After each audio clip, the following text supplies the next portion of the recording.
Welcome to English Language Directed Writing with Descriptive Writing Part 2.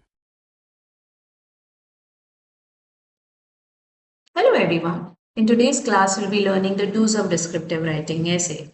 Number one is the show, not tell technique. Yes, you heard it all, you know it all, but still you don't know how to apply it, or sometimes you end up using the telling way. I was scared. You are telling the reader that the character feels scared. How about that my throat tightened and I slowed my steps? Now, this way, I'm showing through my characters' body language, through their gestures, through their facial expressions, through their movements. I will be able to show that they are feeling scared. It's an easy technique. It's the best technique to begin with. Take 5 examples at a time and transform them, write the telling sentences, change them into showing way, and I'm sure you will get it right. Number two, you use specific details. Now, this is very important, very crucial. Just by stating that there is a dog, there is a car, there is a room, is not going to help. It's not descriptive at all.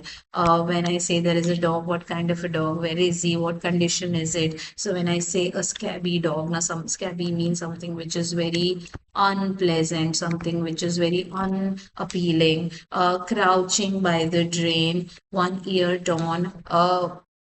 So the reader can infer that the dog is not in the best possible health conditions. This way, it is very important for you to give away specific details for the reader to understand, to comprehend what you as a writer want to convey.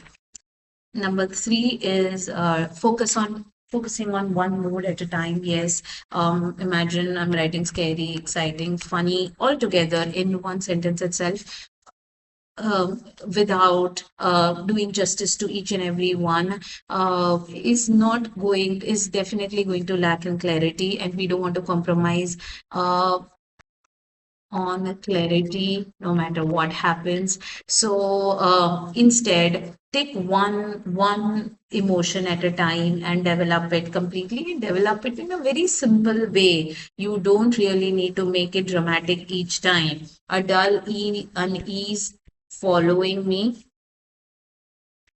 A dull unease followed me down the empty road. Now, of course, if it's an empty road, all you are surrounded by the air and the atmosphere, then does make it very hostile. So, and make you feel uneasy. Very simple way of writing, but gives you exactly the idea of the mood that you wish to convey. Number four is the zoom in technique. Very, very important. Just by stating your objects, your nouns, is not going to help. You need to really zoom in and associate it with how it makes the character feel when they are there in that in that atmosphere. So a mirror lay in the corner of the room. It's not really giving a sense, an exact sense of how you feel. A cracked mirror reflected my face in pieces. Probably the character is going through a bad phase in their life, and this way the mirror can be metaphorically used to show how the character feels. So use the zoom in technique to digress more into how the character is feeling at this juncture, and make sure that the readers also feel the same through your description. Now, the next one is using all the 5 senses. Yes, what are those 5 senses? Yes, the primary ones are visual, tactile, gustatory, your auditory, and your olfactory. Now, these are the imageries, 5 types of imageries, and the 5 senses, of course, the sight, smell, hear, touch, and what you taste. And these are the senses that we must incorporate in our descriptive writing paragraph or an essay. So, where this was it's a very simple, it's a sentence. I saw the street. Now, what now? To incorporate these imageries, you can either have two at a time in the same sentence, or you can do one imagery at a time. Like here, the hot tar stuck to my shoes and horns blaring beside me. Now, the two imageries I've used here, one is tactile and the other one is auditory. Both are giving me an idea that the place is unpleasant, that the place is very hot and unbearable to be there. So, using these five senses will definitely balance, will give you that edge which you require in a descriptive essay. Number six is choosing strong verbs. Choosing strong verbs that fit to what you want to convey, not just write them to impress your English teacher, to your examiner. No, makes no sense.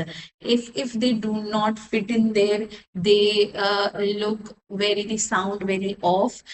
In fact, it can have a negative impact on the teacher who is reading, who is assessing your descriptive essay. So please do it as it is required. Yes, these verbs will help you navigate the through the emotion that you want to convey. Now, for example, when I said the door was open, but what kind of a door? What it was a sag. The door sagged and groaned as I pushed it. So it shows that the door was very old, dilapidated, in a very bad condition, and so this way, these sagging and groaning are more used for humans, wherein this the door is an inanimate object. So if I am using it for the door, is to show, to convey that the door is actually very old, and making that creaking sound. So I can use imageries, of course, and I need to use strong verbs to make sure that I'm giving away exactly what the reader must imagine. Moving on to the next one, use figurative language sparingly. Now, sparingly is very important. Overdoing makes no sense. Listing out your figurative devices in one corner again is another a very useful exercise.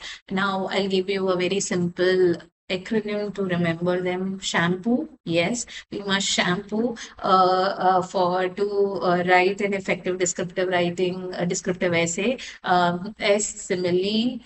H is your hyperbole, alliteration, M is for metaphor, P is your personification, onomatopoeia, and oxymorons. Make a checklist. Use one by one. Don't overuse similes and metaphors and personification, because that's what comes easily to you. The more you apply all figurative devices, every paragraph, you will get into the rhythm of using them often. So fog wrapped the street in a damp blanket. It's this is not too much here. It's a very simplified way of saying that the entire street was foggy and dampness. Enveloped it or covered it. Dampness was all over. So do it. You can do without them also. Not necessarily every time you need to use a figurative device. So learn and observe. And even when you read descriptive essays, make sure you identify, you annotate all the figurative devices used, and even see how without using them you can still make your descriptive writing, a descriptive essay impressive. And the next one is planning. Yes, planning is very crucial to writing a good descriptive. List the place, the mood, the details, the figurative devices, the imagery, everything. List every possible thing before you start writing. And this practice will help you. This practice, doing it again and again, will help you get the rhythm right. And once you get it right, you don't need to, trust me, you don't need to plan. It will flow automatically. So I hope these do's help you. Write a better descriptive essay than the way you used to. Thank you.